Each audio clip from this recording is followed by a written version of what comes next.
আসসালামু আলাইকুম friends, welcome back to my channel আয়ার কিচেন 4। চলুন আজকে বানাই মগজ ভাজা।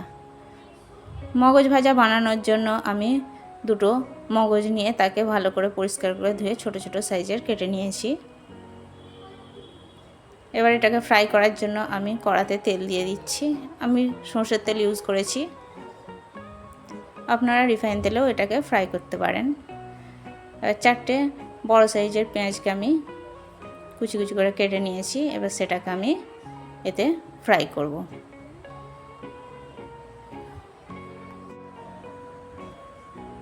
পেঁয়াজটাকে আমি গোল্ডেন ব্রাউন কালার আসা পর্যন্ত ফ্রাই করব। এবার এতে আমি দিয়ে দেবো 3টে কাঁচা লঙ্কা,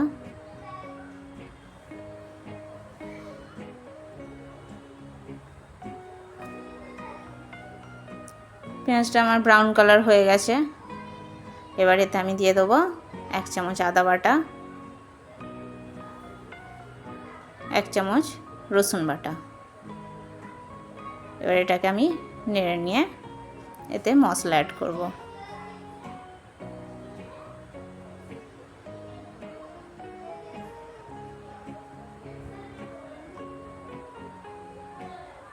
দিয়ে দেবো আমি 1/2 চামচ হলুদ গুঁড়ো, 1/2 চামচের একটু বেশি লঙ্কা গুঁড়ো, 1 চামচ ধনে গুঁড়ো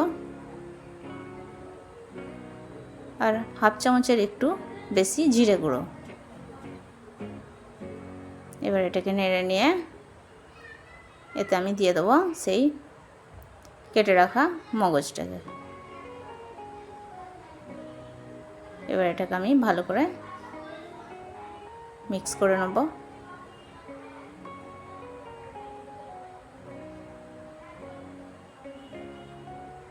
এতে দিয়ে দেবো পরিমাণ মতো নুন,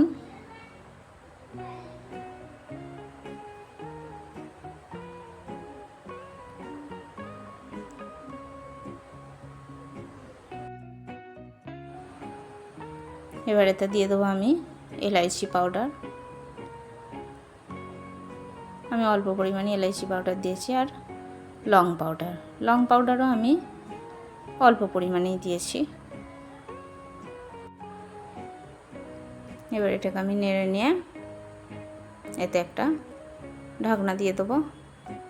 5 মিনিট আমি ঢাকনাটা দিয়ে রাখবো, কারণ এতে যে মশলা আমি ইউজ করেছি সেটা ভালোভাবে কুক হয়ে যাবে। 5 মিনিট পর আমি ঢাকনাটা খুলে নিয়েছি। খুলে নিয়ে এবার এটাকে আমি নেড়ে নেড়ে ফ্রাই করব।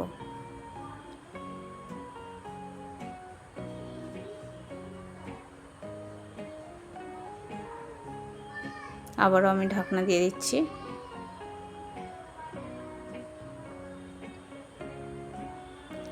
ঢাকনা খুলে আবার আমি এটাকে ফ্রাই করতে থাকবো।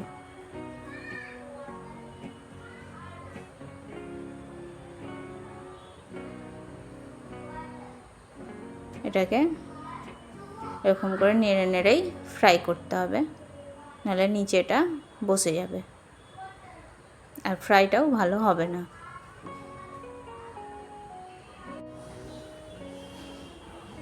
দেখতে পাচ্ছেন ফ্রাইটা আমার কমপ্লিট হয়ে গেছে, এতে কালারও চলে এসছে। এবার গ্যাসটাকে আমি অফ করে দেবো। দেখতে পাচ্ছেন কত সুন্দর লাগছে, এটা দেখতেও যেমন খেতেও তেমন। রেসিপিটা যদি আপনাদের ভালো লেগে থাকে লাইক, শেয়ার আর সাবস্ক্রাইব করতে ভুলবেন না। Thank you. আসসালামু আলাইকুম।